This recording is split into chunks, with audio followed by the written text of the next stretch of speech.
Centro Bíblico Pastoral María de Magdala.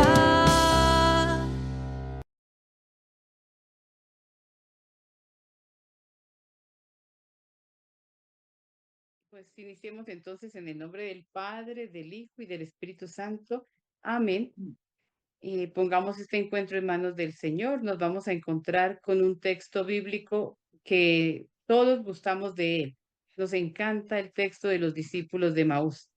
Y pues es una invitación también a ir a la misión, como lo dice el título de nuestro encuentro. Emaús del encuentro íntimo, el encuentro en el partir del pan a la misión, porque son enviados prácticamente a anunciar que se han encontrado con el resucitado. Que el Señor nos acompañe en este momento de encuentro con la palabra, en el nombre del Padre, del Hijo y del Espíritu Santo. Amén. Nuevamente, muy buenas noches con todos ustedes y pues nos vamos a tratar de ubicar en el Evangelio de Marcos, concretamente en el capítulo 16. Y el Evangelio de Marcos culminaba en el versículo 8, o mejor dicho, culmina en el versículo 8. ¿Sí?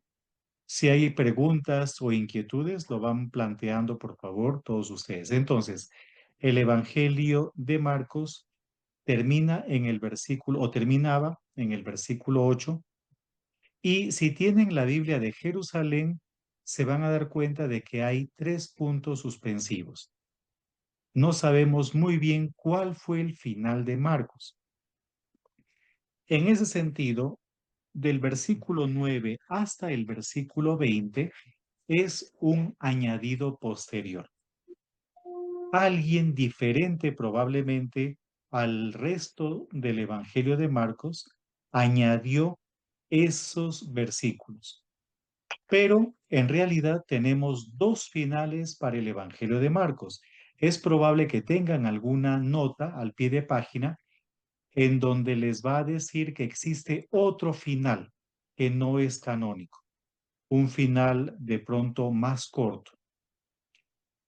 Eso por el momento. Entonces, ¿a qué viene el Evangelio de Marcos y concretamente lo que les voy comentando? Cuando uno lee a partir del versículo 9, que como ya les he comentado, es un añadido posterior hecho por una mano diferente de la del autor, ahí encontramos lo que parece ser el argumento de los discípulos de Emaús, del pasaje de los discípulos de Emaús. Si leen ustedes, como lo vamos a hacer en este momento a partir del versículo 9, el vocabulario, y no solamente el vocabulario, sino el estilo, es diferente del resto del Evangelio. Leo yo en la Biblia de Jerusalén que tengo aquí. Jesús resucitó en la madrugada el primer día de la semana y se apareció primero a María Magdalena, de la que había echado 7 demonios. Ella fue a comunicar la noticia a los que habían vivido con él, que estaban tristes y llorosos. Ellos, al oír que vivía y que había sido visto por ella, no creyeron.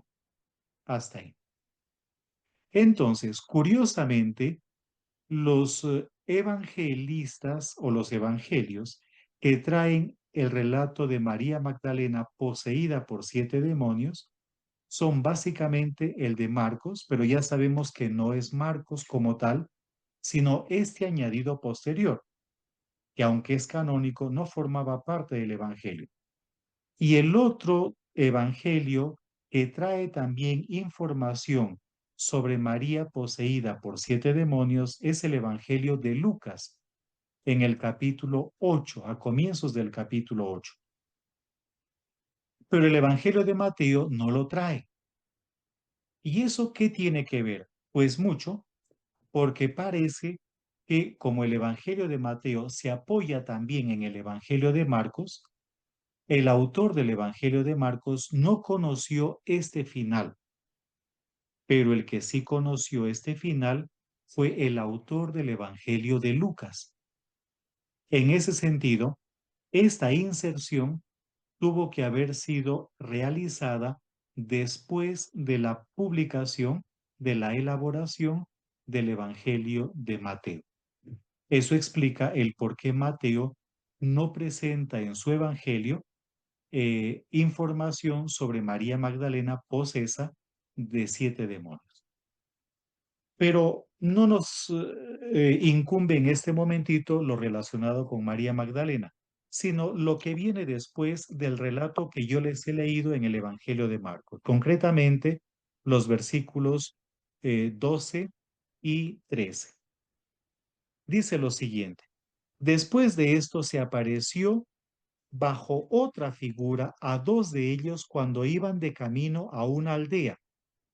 Ellos volvieron a comunicárselo a los demás, pero tampoco creyeron a estos. Por lo tanto, aunque parezca mentira, ese parece ser el argumento de los discípulos de Emaús. En ese sentido, podríamos decir de que lo que Lucas ha hecho, o el autor del Evangelio de Lucas ha hecho, es leer estos versículos y ampliar la historia. Amplió la historia. Seguramente investigó un poco más, pero si ustedes leen atentamente, en estos 2 versículos, en el versículo 12 y 13 del capítulo 16 de Marcos, tenemos lo que nosotros podemos denominar el argumento del pasaje de los discípulos de Emaús. No sé si hasta acá va quedando clara la información. Después de esto, vamos ahora sí al Evangelio de Lucas. Simplemente un pequeño dato adicional. El autor de la obra lucana, que comprende el Evangelio de Lucas e igualmente Hechos de los Apóstoles, goza, entre otras cosas, de una capacidad investigativa, por un lado, pero por otro lado, de una gran imaginación. Ustedes le dan al autor de estas obras una línea y él les devuelve a ustedes una novela, ¿no? Literalmente es eso. Ustedes le dan una idea y él les devuelve a ustedes toda una novela.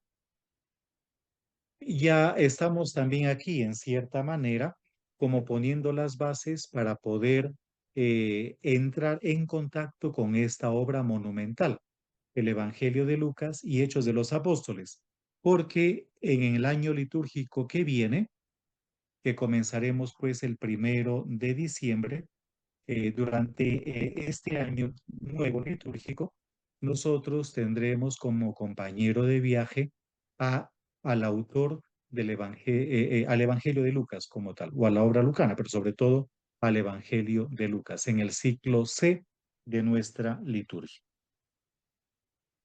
En ese sentido, leyendo tanto Hechos de los Apóstoles, pero leyendo también, por ejemplo, el Evangelio de Lucas, uno descubre lo que les acabo de comentar, que el autor goza de una gran imaginación, pero que el autor también quiere ser, aparte de ordenado en su escrito, una persona reconocida por su carácter o por su capacidad investigativa. Ahora sí, entramos propiamente dicho en el pasaje de los discípulos de Emaús, que se encuentra, como muy bien dijeron ustedes, en el capítulo 24 del Evangelio de Lucas, a partir del versículo 13. Y voy a leer solamente un poquito. Aquel mismo día, iban 2 de ellos a un pueblo llamado Emaús, que distaba, y aquí está el problema. Aquí hay un problema. Entonces, si pueden prender sus micrófonos y las cámaras también, los que puedan, ¿a cuánta distancia, qué distancia se encuentra Emaús de Jerusalén?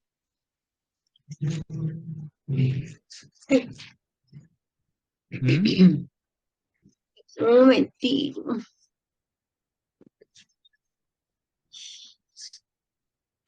Ay, se me llenó la hoja.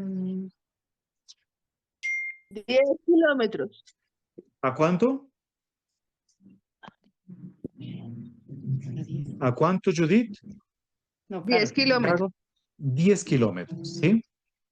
Vamos a ver si eso es verdad. 10 kilómetros. ¿Alguien tiene alguna otra distancia en sus Biblias? 30. 30 kilómetros, dice Eduardo. En la Biblia de latinoamericana. Ajá, ya tenemos un problema, porque una cosa es que sea 10 u 11 kilómetros o 12, pero 30 kilómetros ya es una barbaridad. Es Acá dice 60 que estadios, dice. Perdón, Acá dice Mariela, que a 12 60 kilómetros, dice. 60 estadios, Ah, ¿sí? Acá 60 dice, vea, estadios. Eso dice acá dice, Adiela en su aquel Biblia, mismo dice, día, ajá, 2 discípulos se dirigían a un pueblecito llamado Emaús, que está a unos 12 kilómetros de Jerusalén. 12. Entonces, a ver, pongámonos de acuerdo y pongámonos serios. Son, Eso dice la Biblia. a ver, son 10 kilómetros, 12 kilómetros, 30 kilómetros, 60 estadios. ¿Alguien 11 tiene kilómetros en Dios habla hoy. Hombre, Dios habla. ya, son, a ver, 10 kilómetros, 11 kilómetros, 12 kilómetros, 30 kilómetros. Ya tenemos 4 distancias. Dice en la de Jerusalén también en la nota dice A ver, menos aportado 160 estadios. entonces, ¿y qué dice arriba? No en la nota, sino en el texto, ¿qué dice? Arriba dice 60 60 estadios. estadios. Y abajo dice Ajá. que hay una versión que son 160. Muy bien. Entonces, aquí ya entramos en algo interesante. 30 Estamos kilómetros. frente a un problema. Ahí hay un problema. El problema es que en unos manuscritos aparece 60 estadios. En otros manuscritos aparece 160 estadios. Entonces, vamos a convertir los estadios, porque nosotros normalmente pues no nos entendemos mucho con estadios. Vamos a convertir los estadios en kilómetros. 60 estadios equivale entre 11 y 12 kilómetros, entre 10 y 12 kilómetros. No hay una equivalencia exacta, porque en la antigüedad incluso la medida en estadios variaba un poquito. ¿Sí? Entonces, en unos manuscritos, la ciudad de Emaús distaba 60 estadios de Jerusalén, según algunos manuscritos. Y esos 60 estadios equivale, grosso modo, a entre 10 y 12 kilómetros. Esa es la razón de por qué ustedes en algunas Biblias leen 10, 11 o 12 kilómetros. Por lo tanto, los que están leyendo 10, 11 o 12 kilómetros, detrás están 60 estadios. Pero Eduardo nos habló a nosotros de 30 kilómetros. Y 30 kilómetros equivale, grosso modo también, o más o menos, a 160 estadios. En ese sentido, tenemos aquí ya un problema. ¿A qué distancia se encuentra Emaús? ¿A 10, entre 10 o 12 kilómetros o a 30 kilómetros? Entonces, uno podría decir, bueno, vámonos a la arqueología. Ya, vámonos a la arqueología. ¿Qué nos dice la arqueología? Y es aquí en donde nosotros entramos en otro problemita, ¿no? Si quieres. Bien, entonces vamos a fijarnos bien en 3 datos que tenemos en el texto bíblico. Entonces, si ustedes se fijan bien en su texto bíblico, tenemos el nombre de un lugar ¿Está grabando? y es Emaús. Sí, está grabando. Tenemos un adjetivo, es una aldea. No nos dicen que es una gran ciudad, no nos dicen que es tampoco pequeñito caserío, ¿no? Sino una aldea como de un pueblito, ¿cierto? Como Cafarnaúm, Kefar, que quiere decir en arameo pueblito, aldea, y nos dan una distancia. Vamos a tomar ahorita 60 estadios, es decir, 11 kilómetros aproximadamente. Pero tenemos una dificultad con Emaús. A Jerusalén no la cambiamos de lugar. Jerusalén históricamente, arqueológicamente, está situada, sabemos dónde está situada. Por muchos siglos antes de Cristo, Jerusalén ha tenido existencia. Pero en cambio, frente a Emaús, nos encontramos con un problema grande porque no sabemos realmente cuál es la Emaús de la que habla el texto bíblico. Hasta hoy tenemos aquí 3 posibles Emaús. ¿Sí? Una Emaús, que la vamos a llamar Cubeibe, y de ella vamos a hablar ahora, que está a 60 estadios, 11 kilómetros. Una segunda Emaús, que también recibió el nombre de Nicópolis, Emaús Nicópolis, la llamamos así cuando vamos allá, y está a 160 estadios, es decir, 30 kilómetros. Ahí está, pues, mucho más alejada. Pero esta se visita más que la Emaús Cubeibe, y ya explicaremos por qué. Y tenemos otra Emaús, que es la de la época más bien cruzada, la de la época cruzada, que es una Emaús que llamamos Abu Ghosh, y que también está cerca de los 160 estadios. ¿Sí? Más o menos está, incluso en la misma línea, yendo hacia Tel Aviv, ¿cierto? Saliendo de Jerusalén hacia Tel Aviv, encontraríamos esas 2 Emaús, una Emaús Nicópolis y una Emaús Abu Ghosh. Sí, así que cuando vamos y decimos que vamos a Emaús, pues no sabemos bien si estamos yendo a la Emaús del texto bíblico o a una de esas Emaúses que a lo largo de la historia de los primeros siglos, pues la tradición fue fijando como Emaús. Sí, como Emaús. Eso pasa igual con Caná de Galilea. Tenemos aquí también lo que nos dice Flavio Josefo, ¿cierto? No sé si William quiera explicarnos esta ruta. Bueno, entonces aquí tendríamos, ubiquémonos en este mapita, ustedes lo encuentran en internet, ¿cierto? Y pueden encontrar la ciudad de Jerusalén, que la vemos ubicada en esta parte, ¿sí? Aquí abajito. Y de ahí salen esas rutas, ¿cierto? Esos caminos. Se dice que eran los caminos del Imperio Romano también. Y podemos encontrar, por ejemplo, en la parte de abajo, en el camino de abajo, una Emaús que nos habla Josefo.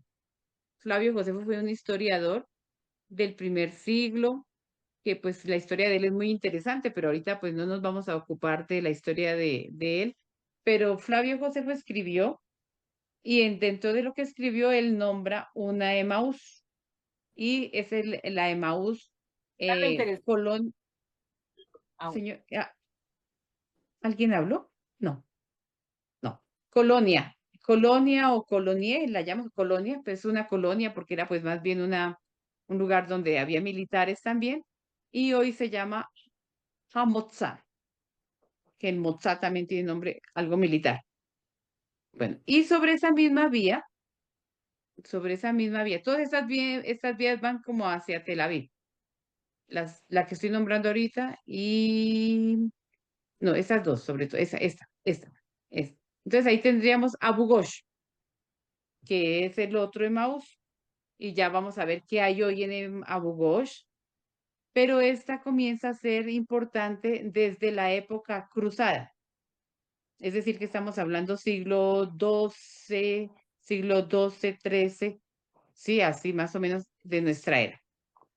Bien, y luego al final, miren la otra Emaús, que es la Emaús Nicópolis, que ya es así, es muy cerca de Tel Aviv, y está pues mucho más alejada, ¿cierto?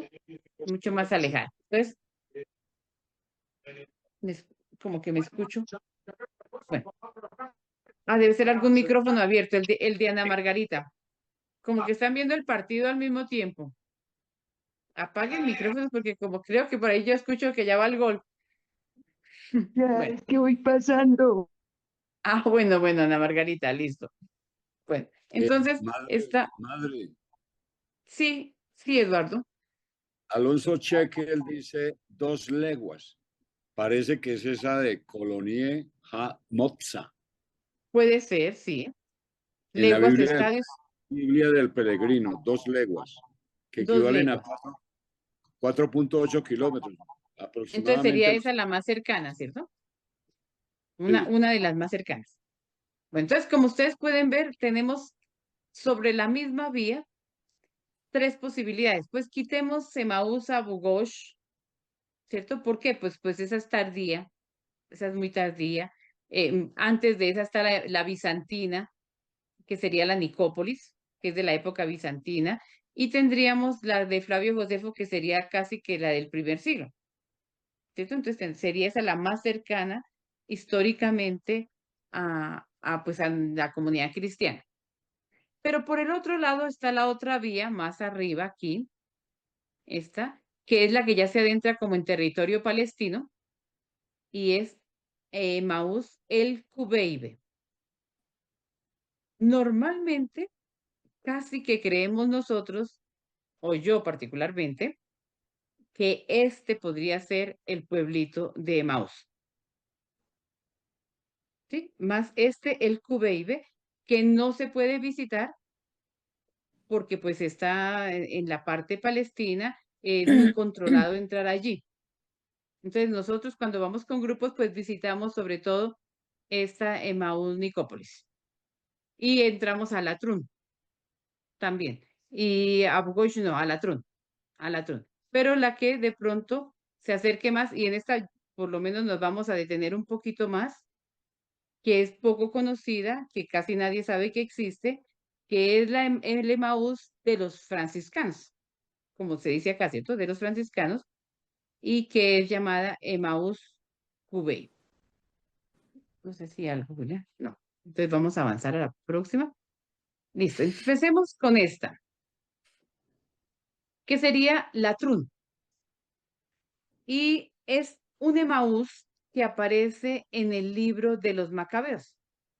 O sea, curiosamente, Emaús también está en un texto del Antiguo Testamento, que es el libro de los Macabeos, que ahí está la cita bíblica, ¿cierto? Primera Macabeos 3:40. Hoy en día, pues esto es también una abadía, ¿cierto? Allí se produce mucho vino, venden el mejor vino de la región, en Latrún. Pero pues normalmente nosotros no pensamos que esta sea la Emaús del Nuevo Testamento. Sí, pero sin embargo tenemos que saber que hay una Emaús en el Antiguo Testamento y que sería la Emaús del libro de los Macabeos.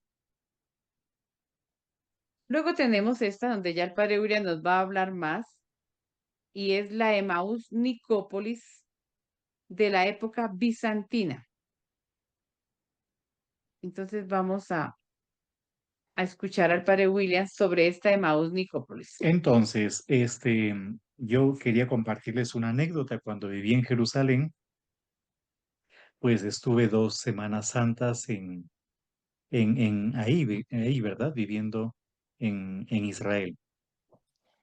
Y recuerdo que una vez nosotros fuimos a Emaús Cubeibe, donde están los franciscanos, que ya mencionaba hermana Ana Francisca. Y salimos de Jerusalén como a las 8 de la mañana. ¿Mm? Después vamos a hablar de ella, sí. Sí, salimos como a las 8 de la mañana, creo, y nos fuimos caminando.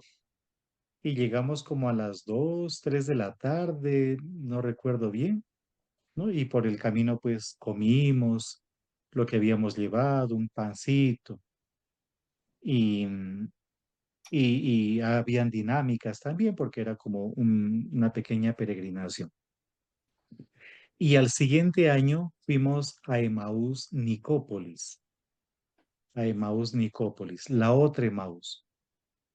Y salimos creo que 5:30 o 6 de la mañana y de Jerusalén y llegamos como a las 6 de la tarde a esa otra Emaús, ¿no? Y casi no nos detuvimos por el camino, ¿no? Entonces, claro, la primera pues eran un promedio de 11 kilómetros de pronto y la otra pues unos 30 kilómetros, ¿no? Simplemente como curiosidad. Entonces, antes de hablar de la Emaús Nicópolis, nosotros queríamos mostrarles a ustedes la iglesia San Jorge en Madabá. En Madaba. Ya les vamos a proyectar. Yo no sé si alguno de ustedes tiene nuestro librito, la historia ilustrada del Israel bíblico, y ahí habrá visto la carátula y la contracarátula, ¿verdad? Entonces les vamos a mostrar aquí unas imágenes. Puedes proyectar esta, ¿cómo hago para proyectar Entonces sería esto. esta página? Ujú. Nos proyecta esa página. Share. La de acá sería esta. O todo. No, este de acá. Es. Ujú. Muy bien. Entonces, ahí están viendo ustedes las imágenes pues que voy buscando. Y tenemos aquí la iglesia de San Jorge, ¿no? Ahí están viendo ustedes. Miren, esta es la entrada a la iglesia, una iglesia ortodoxa. Este es el interior de la iglesia. Ahí están viendo ustedes el interior de la iglesia. Y aquí hay algo interesante. En esta iglesia se descubrió un mosaico de probablemente el siglo IV de nuestra era en el piso. Todo el piso de la iglesia, todo esto, eh, estaba hecho o adornado, mejor dicho, por un mosaico. Y desgraciadamente, ese mosaico se estropeó y solamente se conserva más o menos como el 30 o menos del 30% de lo que había en ese piso. Lo estoy tratando de ver aquí. Aquí está. Miren esta imagen, por favor. Miren esta imagen. El piso. Lo que interesa es el piso. Todo el piso de la iglesia estaba adornado con este mosaico. Y resulta que este mosaico es un mapa, el mapa de la tierra bíblica. Y ha sobrevivido muy poquito. Aquí miren, lo protegen con una alfombra. Cuando uno va, pues cuando los peregrinos van, levantan la alfombra y se puede divisar. Entonces voy a tratar de buscar un mapa por aquí, el mapa de Madaba. Ujú. A ver, aquí miren, aquí se aprecia un poquitito. Entonces voy a buscar el mapa que aparece justamente en esta iglesia. Pues vamos a ver. Ujú. Los busquemos nuevamente aquí. Miren aquí esto. Esta iglesia es muy bonita, muy pequeñita, pero preciosa. Los voy a buscar aquí la imagen. Aquí está. Aquí está. Este es un fragmento, pero vamos a buscar otro un poquito más completo. A ver, busquemos entonces. Iglesia de San Jorge de Madaba, mapa. Coloquemos el mapa. Ya, mosaico también. Ya lo tenía todo listo en mi computadora. Ojalá que no se haya quemado. Ojalá que no se haya quemado. Miren, aquí está. ¿Se fijan bien? Aquí está un fragmento. Aquí está la ciudad de Jerusalén. Esta de aquí es la ciudad de Jerusalén. Esto que está aquí es el Mar Muerto. Y este es el río Jordán. Es un mapa muy, muy bien hecho. A ver si encontramos por aquí una imagen un poquitito más nítida. Miren, aquí está. ¿no? El Mar Muerto, aquí está el Mar Muerto, el río Jordán, aquí está la ciudad de Jerusalén, y ya se van a dar cuenta ustedes de por qué les estamos proyectando esto de acá. Creo que, bien, entonces voy a utilizar este mapita de acá o este de acá. Este de acá. Miren, aquí tienen la ciudad de Jerusalén. Esta es la Jerusalén de la época bizantina. Este mapa o este mosaico probablemente sea de el siglo IV de nuestra era. ¿Ya? Del siglo IV, V de nuestra era. Entonces, no sé cómo hacer para... Aquí se agranda un poquito y desapareció de la escena. A ver. Son asuntos de la tecnología que uno todavía no lo domina en su totalidad. Pero bueno, por ejemplo, si nosotros miramos hoy en día Jerusalén, la Jerusalén actual es exactamente como lo estamos viendo aquí, aunque parezca mentira. Por eso este es un mapa muy fiel. Evidentemente, pues es un mosaico, pero reproduce fielmente cómo era Jerusalén. Aquí está la famosa Puerta de Damasco. Aquí está la iglesia del Santo Sepulcro. Aquí hay una iglesia en honor de Santa María Lanea. Esta columnata es el famoso Cardo Máximo o la calle principal. Hoy en día, si uno va y mira Jerusalén, exactamente así lo puede ver. Por este lado está evidentemente la explanada del templo. ¿Sí? La explanada del templo. Y de aquí de la puerta de Damasco hay una bifurcación. Esta columnata, lo que sería el Cardo Máximo, la calle principal, y efectivamente por este lado hay otra calle. Aquí está lo que se conoce como la Puerta de los Leones. Y al costado la Torre Antonia y todo lo demás. Pero ¿a qué viene todo esto? Que aquí, los que saben griego, aquí dice Nicópolis. Aquí está, Nicópolis, ¿no? Nicópolis. Ahora, sería la ciudad de la Victoria.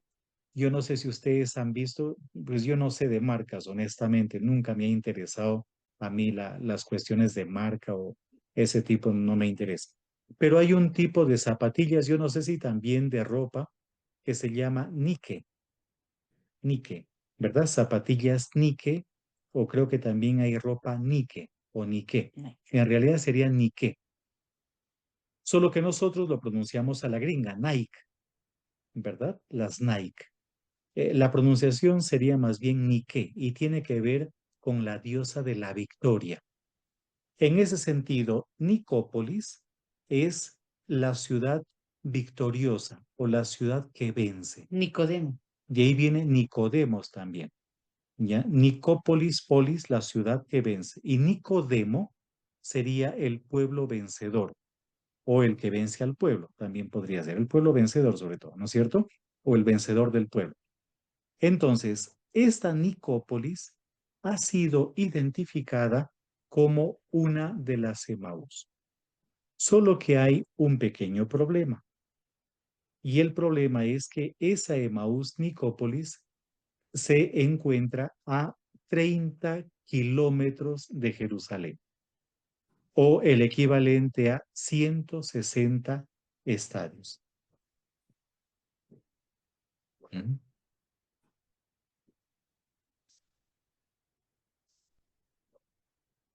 ¿Mm? Eso. Entonces, ahí tenemos ya lo que hoy en día se puede ver de la Emaús Nicópolis. Como les comenté, yo fui una vez caminando desde Jerusalén y llegué con un dolor de piernas terrible. Ahora, en el Evangelio de Lucas, dice de que se fueron estos discípulos, uno de ellos era Cleofás, y se iban caminando, seguramente se paraban por el camino, y luego llegaron a la casa, realizaron la fracción del pan, y después de la fracción del pan, cuando reconocieron a Jesús, volvieron a Jerusalén y encontraron a los discípulos reunidos en Jerusalén. Si tratamos de ver el relato como algo histórico, por ejemplo, podríamos pensar de que el autor del Evangelio de Lucas se inspiró en el relato de Marcos, del que ya hemos hablado, y él investigó un poco más y puede haber un trasfondo histórico. Probablemente no serían 30 kilómetros, sino más bien entre 10 a 12 kilómetros, porque les habría dado tiempo para volver, cosa que con 30 kilómetros sería muy difícil realizar un camino de regreso y llegar de noche. Es decir, tratando de ver un trasfondo histórico. A nosotros en este momentito lo que nos interesa es que ustedes se queden con esa información, que hay 12 Emaús, por lo menos, o sea, ya hermana Ana Francisca habló de 3, la otra es Abu Ghosh. Entonces hay 3 Emaús, incluso hasta 4 Emaús, si tomamos lo que dice Flavio Josefo, ¿verdad? Pero de esas 4, las dos más como sobre la mesa son la Cubeibe, de la que en un ratito la hermana les hablará, y esta de acá que es la Emaús Nicópolis. Pero esta Emaús, una vez más lo repito, se encuentra a 160 estadios o lo que es lo mismo a unos 30 kilómetros de Jerusalén. Hay una santa vidente que en una visión también indicó, a pesar de que era ciega, varios de los lugares que después los arqueólogos identificaron dentro de este complejo arqueológico. Hoy día este lugar está bajo el cuidado de una congregación que se llama Les Sœurs de la Beatitude, es decir, las hermanas de las bienaventuranzas. También tienen una rama masculina, pero allí están básicamente las religiosas. Ellas son las que se encargan del cuidado y tienen evidentemente trabajos arqueológicos también. Entonces, en la lámina que estamos proyectando, ahí está parte del complejo. No está todo, pero está parte del complejo, porque incluso aquí hay también unas tumbas de por lo menos el siglo I antes de Cristo o el siglo II antes de Cristo. Y permite ver incluso la manera como se tapaban o se sellaban las tumbas. Habían básicamente 2 formas de sellado de tumbas. Una con una piedra redonda que rodaba hasta la boca de la tumba y otra con, aquí está, ¿ven? Otra era con una tapa tipo corcho, como si fuese un corcho de botella. Pero volvamos a la lámina anterior. Entonces, vamos a identificar, aquí está, miren, en el número 1, la Basílica Bizantina de los siglos VI o VII, reconstruida más pequeña por los cruzados en el siglo XII. Entonces, existió una basílica bizantina. El periodo bizantino, como muy bien saben ustedes, es el posterior a la división del Imperio Romano. Es el Imperio Romano de Oriente. La capital estaba en Constantinopla o Bizancio. Número 2. ¿Dónde está el número 2? Aquí no aparece en la foto. Aquí está el número 2. Ahí está. El número 2 aquí es una inscripción bizantina en griego. El número 3, el ábside con nicho relicario. El número 4, capilla del bautisterio de los siglos V y VI. Aquí está. Y en la siguiente lámina, aquí tienen ustedes una imagen del bautisterio. Una imagen del bautisterio. Entonces, fíjense cómo eran los bautisterios. Tenían una forma de pequeña cruz, como si fuese una cruz griega con los 4 lados iguales, unas escaleras que normalmente eran 3 peldaños. El bautizando descendía por las escaleras y se zambullía en la piscina. Se zambullía. Era un bautismo por inmersión. y el hecho de zambullirse significaba de que se estaba metiendo al sepulcro o descendía al sepulcro con Jesús. Entonces, ahí tenemos nosotros aquí está el bautisterio en el número 4. El número 5, ruinas de la Basílica Norte de los siglos V o VI. Luego tenemos en el número 6, aquí, muestras de mosaicos de los siglos V y VI también. Luego en el número 7, aquí está, una cantera de piedras de donde extraían la piedra. Luego en el número 8, aquí está, hay unas sepulturas y muestras de mosaicos, pero estas sepulturas no son judías, sino cristianas. Luego, en el número 9, muestras de mosaicos de los siglos V y VI. Y en el número 10, aquí está, la casa del obispo. Aquí había un obispo en esta ciudad de Nicópolis. Y si seguimos, no sé si pueden ver ustedes el cursor por este lado, ¿no? Si caminásemos por este lado, más o menos por aquí, o sea, proporcionalmente hablando, aquí encontramos tumbas judías de los siglos de repente primero o incluso segundo antes de Cristo. Y una de las láminas, aquí hay una muestra de esa tumba. Esta tumba es básicamente una tumba judía, ¿verdad? Una tumba judía. Sí. Yo quisiera devolverme como a la primera imagen que vimos. Perdón. No, entonces no está acá. Esta es en... sí, aquí. Aquí es. Esto es, digamos, lo que uno ve hoy. Ujú. Esto es lo que se ve hoy. Allá se ve el ábside. Y aquí dentro de esta parte es donde celebramos normalmente la Eucaristía Ujú. con los grupos con los que vamos. Ujú. Ujú. Bueno, entonces ahora sí llegamos acá. Entonces, ahí está, esa sería la Emaús, la famosa Emaús Nicópolis, que como ya les he comentado, aparece también en el mapa de Madabá, en Jordania. Madabá se encuentra en Jordania. Ese mapa es extraordinario, es un mapa muy, muy bien hecho. Desgraciadamente, creo que sobrevive en el mejor de los casos el 30% de todo el mapa que existía. Pero ese mapa ha ayudado a identificar también lugares arqueológicos. Bien, ahora vamos a ver esa otra Emaús llamada Abu Ghosh. Abu es padre, Ghosh pues debe ser el nombre de algún ancestro de esta región. Entonces el pueblito se llamaba el pueblito de Abu Ghosh, un pueblito pues prácticamente árabe. Esta Emaús fue construida por los cruzados. Ellos fueron los que fijaron el lugar allí y pues construyeron una gran basílica recordando o en memoria de la resurrección del Señor. Es esta. Es la iglesia de la resurrección. Uno puede ver todavía pues los frescos en los muros, los arcos, la construcción típica de los cruzados.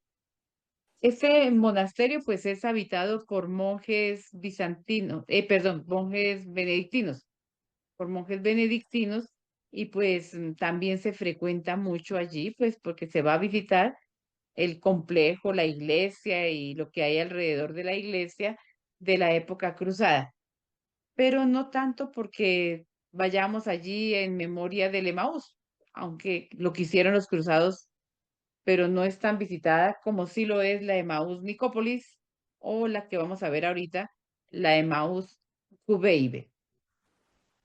Bien, entonces vámonos a la Emaús Cubeibe. Ustedes ven ahí el pueblito. Es un pueblito, es una aldea verdaderamente palestina, donde pues lo máximo, lo más grande es pues la iglesia que vamos a ver acá y el convento franciscano, que se ve ahí el convento franciscano. Esa es la que queda cerca de Jerusalén, a 11 kilómetros. Uno puede ir y venir fácilmente en un día a pie. Y lo hacemos muy a menudo, lo hacemos. Yo lo hice varias veces y sobre todo se va el lunes de Pascua. Es el lunes de Pascua en que toda la iglesia de Jerusalén va en peregrinación a este lugar y hay un permiso especial para poder pasar, ¿cierto? Porque también tampoco es que se pueda pasar así nomás. Está el muro, el famoso muro, como cuando veíamos lo de Belén, pero pues no tan fuerte, no tan estricto como lo de Belén, pero de todas maneras hay que tener cuidado para pasar. Entonces esta Emaús cerca de Jerusalén es la que se frecuenta verdaderamente al día siguiente de Pascua, ¿no? Porque es el lunes de Pascua, o sea, al día siguiente de la resurrección. Bueno, entonces aquí es la Emaús Cubeibe, el pueblito de Cubeibe. De Cubeibe, detrás ustedes pueden ver la mezquita, ¿cierto? Allá se alcanza a ver el domo de la mezquita y el minarete, desde donde se convoca a la oración.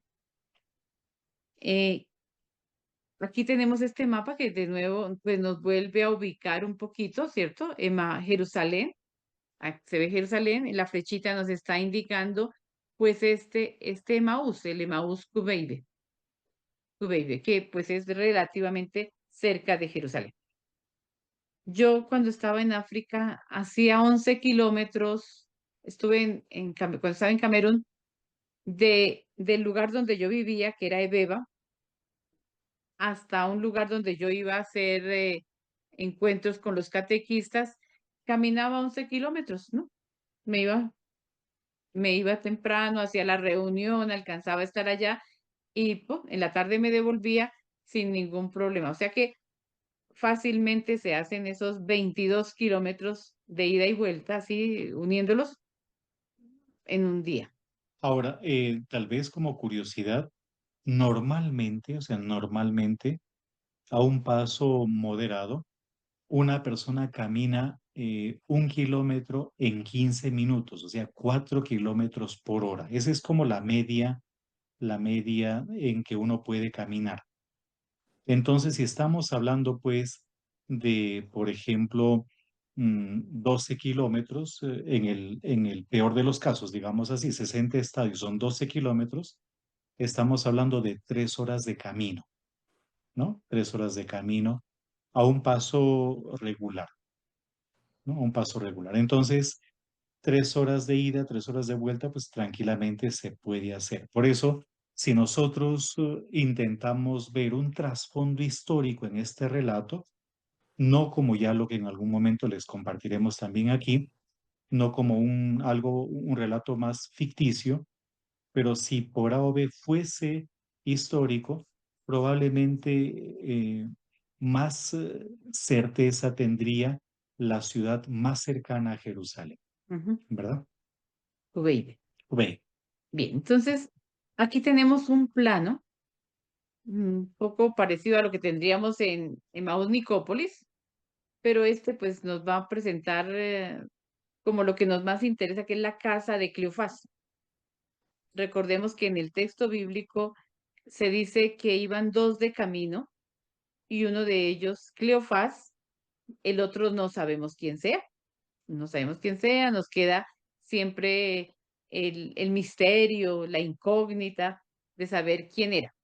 probablemente era su mujer. Pero ahorita pues vamos a ver qué dice la tradición franciscana, que es interesante. Entonces, ¿qué tenemos acá? Pues igual, tenemos la casa de Cleofás en el 1, ¿cierto? Se desarrolló una tradición grande alrededor de la casa de Cleofás.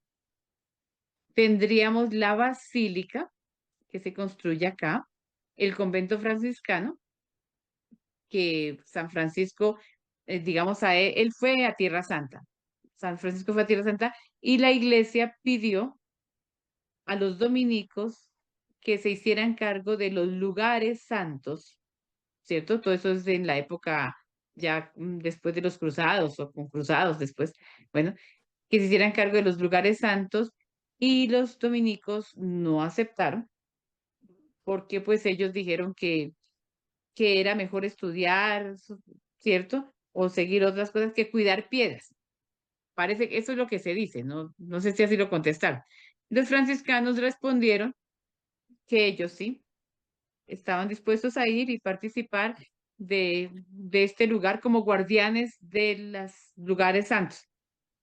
Y pues hoy en día ellos hacen una pastoral muy interesante, porque prácticamente este pueblito, igual que muchos otros en Tierra Santa, viven porque hay una, digamos, o se conservan cristianos, más bien, cristianos, y hay vida para los cristianos gracias al trabajo de la comunidad franciscana, los hermanos menores, los franciscanos hermanos menores. Y ellos, pues, no solamente es que tengan un convento, no solamente es que cuiden los lugares, sino que cuiden las piedras, sino que también cuidan la comunidad cristiana del lugar o los poquísimos cristianos que hay. ¿Cómo lo hacen? Gracias a lo que nosotros también aportamos para Tierra Santa, ¿no? Las limosnas que se dan en todo el mundo para Tierra Santa. ¿Se acuerdan que es el Viernes Santo? Que se da una colaboración en la iglesia para los lugares santos y pues esto está destinado allí y los franciscanos son los guardianes.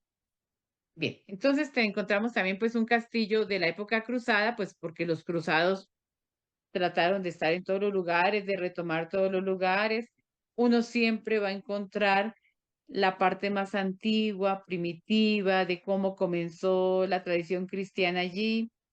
Luego va a encontrar qué pasó en la época bizantina y después va a encontrar qué ocurrió o los edificios y construcciones de la época cruzada. En todo lugar vamos a encontrar eso, en todos los lugares santos vamos a encontrar tradición de los primeros cristianos, época bizantina y época cruzada. Bueno, allí también hay algo que se llama la capilla del castillo, debió ser de la época cruzada también, antiguas cisternas y la aldea medieval, ¿cierto? Y la aldea que se conserva hasta el día de hoy.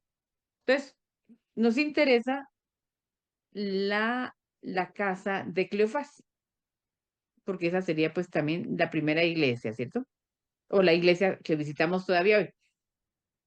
Aquí está la iglesia de San Cleofás, construida sobre la casa de Cleofás. Esta es una iglesia pues antigua. La que visitamos hoy es como la que vimos aquí, ¿cierto? Como la que vemos aquí, pero esta es es la misma que encontramos acá, la iglesia de Cleofás. Y dentro de la iglesia, fíjense bien lo que encontramos. Esto es sobre el altar principal. Entonces encontramos digamos, unas esculturas que nos van a mostrar, digamos, a Jesús en la mesa, con una pareja de esposos. Entonces, allí, tranquilamente, dentro de la iglesia, encontramos a Cleofás, diríamos, representado aquí en las figuras, y a su esposa, la esposa de Cleofás. Entonces, fíjense que en la tradición de la iglesia también ha habido una representación antigua, porque hay cuadros más antiguos que esto. Esto no es tan antiguo. Realmente esto no es tan antiguo. Pero hay cuadros que representan a Jesús en la mesa, a la mesa, con una pareja de esposos. Entonces, ¿por qué no pensarlo, cierto? El texto bíblico no nos dice si era varón o era mujer, simplemente nos dice que uno de ellos, que dos iban de camino y que uno de ellos tenía el nombre de Cleofás. Sí, puede ser. Pues imagínense que si hablaran como nosotros hoy, o como algunos hablan hoy el español, pues ahí sí diríamos, pues no, eran dos varones. Sí, porque si hablaran, y Jesús se encontró con uno y una, y el uno era no sé quién, y la una no sabemos el nombre, ¿no? Pero como no hablaban así, sino como nosotros hablamos normalmente el español, ¿cierto? Entonces el genérico es masculino. Los dos, ellos iban de camino, iban dos, ¿cierto? Dos. Entonces, ahí está la imagen. Creo que el padre va a leernos el texto. Sí. Lo que sucede es que en el Evangelio de Juan Si ven ustedes el Evangelio de Juan, por ejemplo, ya les digo, en el momento de la Cruz, la crucifixión, mujer de la cruz. ujú, ahí se habla de que estaba una María, esposa de Cleofás. No encuentro el texto preciso, ya no encuentro el texto preciso. Entonces se habla de María, la mujer de Cleofás. Capítulo 19, Fray. Aquí está, versículo 25, capítulo 19, versículo 25. Dice lo siguiente. Junto a la cruz de Jesús estaban su madre y la hermana de su madre, María, mujer de Clopas, y María Magdalena, ¿verdad? María, mujer de Clopas. No dice Cleofás, sino Clopas. Entonces, puede que se trate Clopas de un diminutivo de Cleofás, como por ejemplo, Silas parece que es un diminutivo de Silvano, ¿verdad? Ujú. Entonces, probablemente Clopas sea un diminutivo de Cleofás. Si eso fuese así y si esto fuese histórico también, y si ese Clopas fuese Cleofás, el Cleofás que aparece en el relato de los discípulos de Maús, entonces no hay nada que impida pensar de que el otro discípulo sería la mujer de Cleofás. Ujú. Y eso sería bonito porque sería una pareja de esposos que siguió a Jesús. Pero los textos no dan más información. Entonces, los textos pues dan pie para la especulación también. Y ya en la última diapositiva que tenemos acá, tendríamos, miren, ahí se ve el altar principal, ¿sí? Está el celebrante, aquí está el patriarca. Y detrás ustedes pueden ver bien la imagen, ¿cierto? De la pareja de esposos y en el centro Jesús. Esto es una celebración del lunes de Pascua en Emmaus Cubeide, ¿cierto? Entonces, pues todos los que pueden ir participan allí para esta celebración. Es la oportunidad de ir, de estar juntos, de celebrar como cristianos, ¿cierto? Como católicos. Porque pues entre semana prácticamente esto es vacío. Sí, esto es vacío. Sí, los celebrarán la Eucaristía para los franciscanos y de pronto una persona, dos, tres, un grupo muy reducido, pues irá a misa allí. Sí, hay muchos lugares de Tierra Santa donde queda la iglesia nomás, pero ya no hay nada. Como Naim, el pueblito de Naim, que es donde hubo una comunidad cristiana, pues queda una pequeñita iglesia que alguien del pueblito, un musulmán, tiene la llave y abre cuando vamos a visitarla, no más. Pero allí, gloria a Dios, tenemos todavía la presencia de los frailes franciscanos que cuidan, custodian este lugar y lo mantienen. Y hacen que Cubeibe sea visitada por los cristianos. Pues bien, ese fue el recorrido por nuestros 13 Emaúses. No fuimos a la Emaús de Flavio Josefo, pero tenemos nuestros 13 Emaúses acá. Emaús Cubeibe, ya sabemos que sería la más cercana. Emaús Nicópolis, de la que hablamos de la época bizantina, y el Emaús Abu Ghosh con su bonita Basílica de la Resurrección de la época cruzada. ¿A cuál quieren ir? Las 4, con la de Flavio Josefo también. Ya. Entonces nos vemos allá cuando podamos retornar a Tierra Santa. Ahora, hay un autor que se llama Henry Nouwen. Henry, un sacerdote pues, que trabajó en Canadá, ya murió también. Y él tiene un libro muy bonito. El libro se llama Con el corazón en ascuas, ¿no? Ascuas en el sentido de con el corazón ardiendo, ¿no? En brasas, como el carbón encendido. Y voy a dejar un ratito a este autor ahí, con el corazón en ascuas, ascuas. Entonces, voy a dejar un ratito a ese autor.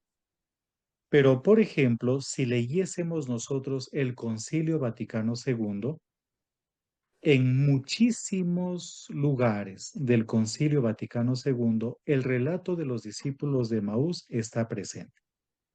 Y también está presente en la liturgia.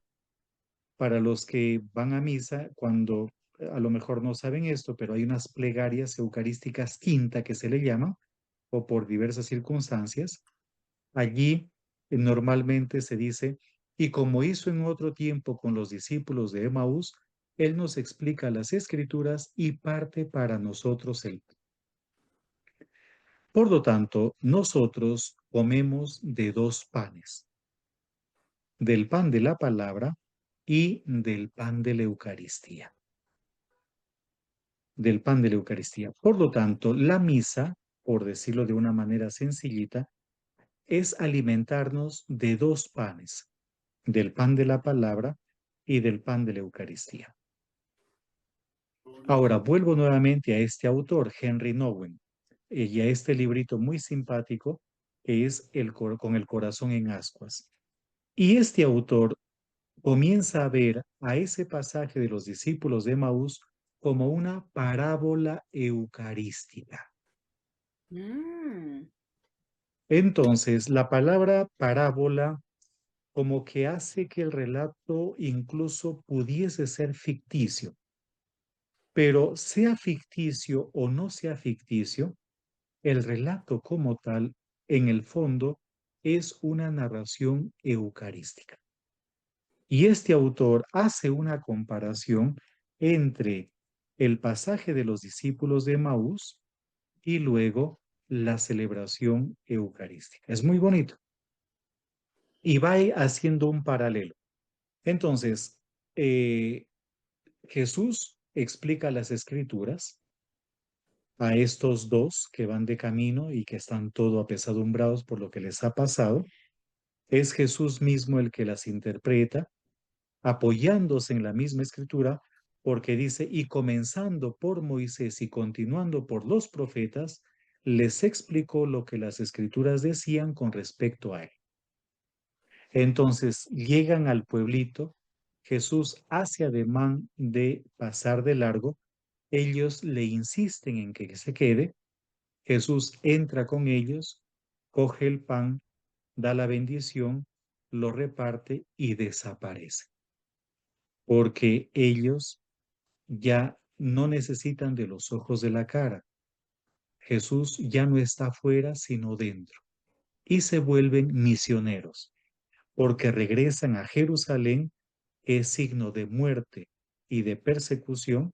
Desafían ellos todo tipo de adversidades para contar su propia experiencia, la experiencia del encuentro.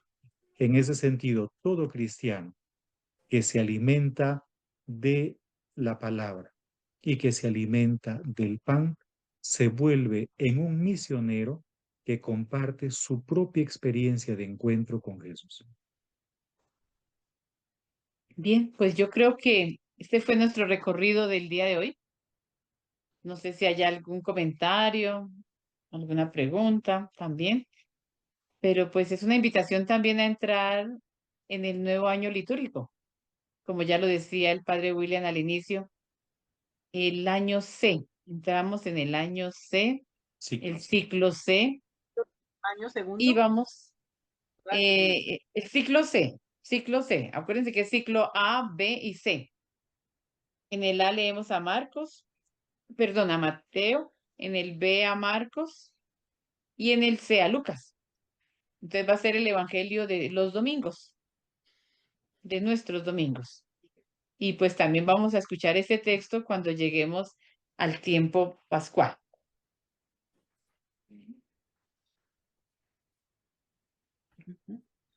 Bueno, si no hay ningún comentario. Sí, Glorita.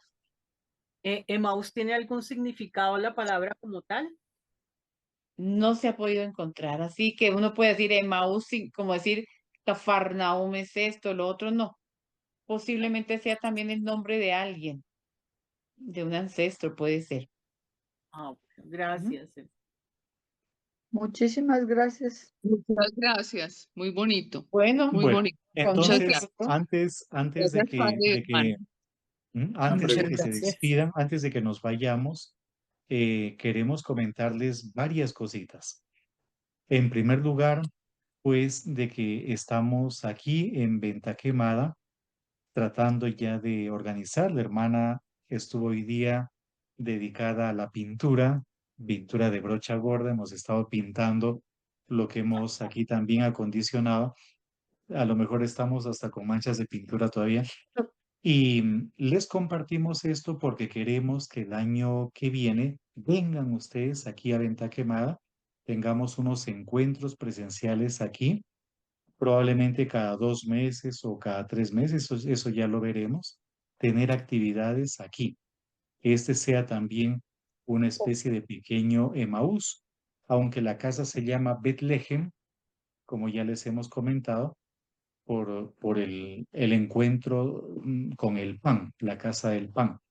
Pero no se olviden que comemos de 2 panes, del pan de la palabra y del pan de la Eucaristía. Entonces queremos tener aquí actividades. Tendremos actividades también como esta, virtuales, seguiremos manteniendo. Ya no vamos a tener cursos como lo hemos tenido hasta el primer semestre de este año, sino por medio de módulos, temas que se aborden en pocos días, así como lo que hemos hecho, por ejemplo, con el Génesis, vamos a tener así. Vamos a tener también, pues, otras actividades presenciales, como visitas a algunos lugares de aquí de Colombia y, Dios lo permita, de otros lugares del mundo, ¿no? De otros lugares del mundo. Probablemente no podamos ir todavía a Tierra Santa, pero nuestro sueño es visitar algunos santuarios aquí en nuestro continente o a lo mejor en Europa. Eso ya lo iremos viendo y lo iremos también compartiendo con ustedes. Les manifestamos esto para que se vayan, como ya desde ahora, ustedes también metiendo en la cabeza, pues, que habrá este tipo de actividades. Si tuvieran alguna sugerencia, si tuvieran ustedes algo más que quisieran, pues nos lo van diciendo. Después de todo, ustedes son parte de la familia y ya. En Bogotá, en la Casa del Centro Bíblico, pues en Bogotá, también tendremos actividades presenciales. El otro sábado, el sábado que viene, el sábado, dentro de 15 días, ¿no? 23. 23. Entonces, el sábado 23 habrá una actividad presencial en Bogotá, ahí en la sede del Centro Bíblico. No sé si hay alguna preguntita, alguna inquietud. Recordarles de que mañana vamos a tener también como hoy un conversatorio sobre el padre Gustavo Gutiérrez. Ahí están viendo ustedes la lámina publicitaria y en el Facebook está el enlace para poder participar de esta actividad. O es este mismo enlace, creo, ¿no es cierto? Es con este mismo enlace que han entrado, con este mismo entran también mañana a este conversatorio. Lo hacemos en Padre, convenio con la Unimonserrat, que es la Universidad de la Arquidiócesis de Bogotá. perdón, padre, el lunes Sí. empieza entonces el módulo 4 y Sí, todos habrán este allá en lunes. noviembre. Sí, este lunes, el último módulo de este año. Bueno, yo no hice los módulos anteriores, pero quiero hacer esto. Bueno, Claro, bienvenida, Adiela. Sí. Ok. Muchas Muy gracias. bien, ahora sí. Y entonces nos vamos a despedir. Vamos a ver. Perdón. Muchas gracias, Fray William, hermana Anita. Cuídense Tan mucho, bonitos que Dios estos les bendiga. encuentros que nos llenan mucho espiritualmente. Ujú. Sí. Muchas Bendito gracias. sea Dios. Una Ujú. breve pregunta. Gracias, hasta Muchas mañana. gracias. Hermana Edward Ana tiene una Francisca. pregunta. Muchas gracias, bendiciones y espero seguir siendo invitada a estas charlas, hermana y padre. Claro, Bendiciones a Carol, todos que y sí, feliz señora. semana. Muchas gracias. Dios los bendiga por Bueno. darnos tanto conocimiento. Ujú. Bueno, y Edward Sí, tenía como una maravilloso, pregunta. Sí, sí, el texto comienza en Lucas aquel mismo día, está refiriéndose a la resurrección de Jesús. Ujú.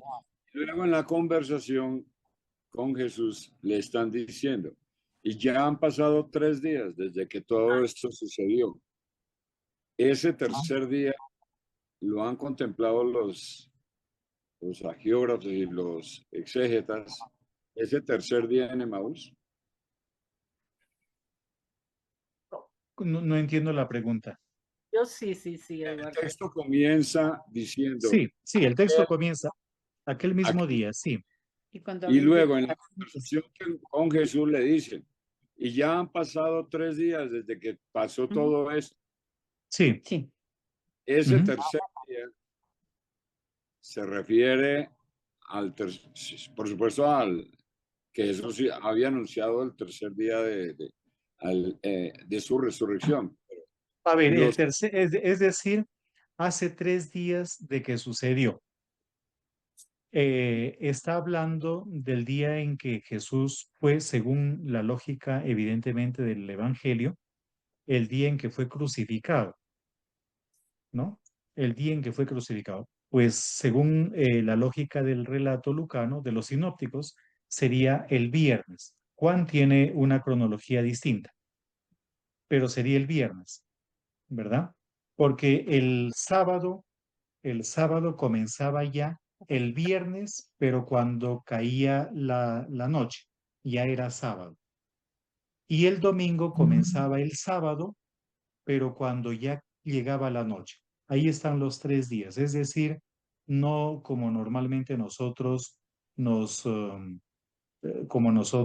contabilizamos el tiempo, sino a la manera judía, ¿verdad? Sí, En ese sentido, sí. Eso va a corroborar que la que estuvo al pie de la cruz Ajá. hacía 3 días era María de Cleofás. Y todos los demás discípulos habían huido. Entonces parece que la discusión entre los 2 esposos, cuando va Jesús a entrar con ellos a conversar, iban discutiendo. María de Cleofás le estaba diciendo, yo lo vi morir, pero ahora vive. Sí, Claro, sí, ¿por qué no? Comenzaron a Pues, digamos, el texto no lo dice, pero como dijimos hace un ratito, los datos que el texto ofrece, esos datos permiten también la especulación como usted está haciendo, ¿no? Pero el texto no lo dice como tal. Pero eso ya es, o sea, se presta para especular de esa manera y para cruzar la información. Para interpretar el texto. Entonces, cruzamos la información que encontramos en el Evangelio de Juan, en donde se habla de una María, mujer de Clopas. Lo primero que habría que hacer es ver si este Clopas es Cleofás, eso por un lado. Y por otro lado, pues sí, efectivamente son marido y mujer. Es lo que la tradición también lo ha interpretado. Por eso, en el altar de la iglesia de Abu Ghosh aparece, de Kubeide, perdón, aparece esta pareja de esposos. Es decir, la tradición también lo ve así. Pero sí, Gracias. muy bien, Eduardo. Una pista. Bien, señor. muchísimas gracias a todos. Los esperamos, los que puedan mañana. Y pronto les anunciaremos cuál va a ser el tema de los conversatorios y de los encuentros virtuales del próximo año. Sí, pronto. A lo mejor tenga que ver con la esperanza. Un abrazo.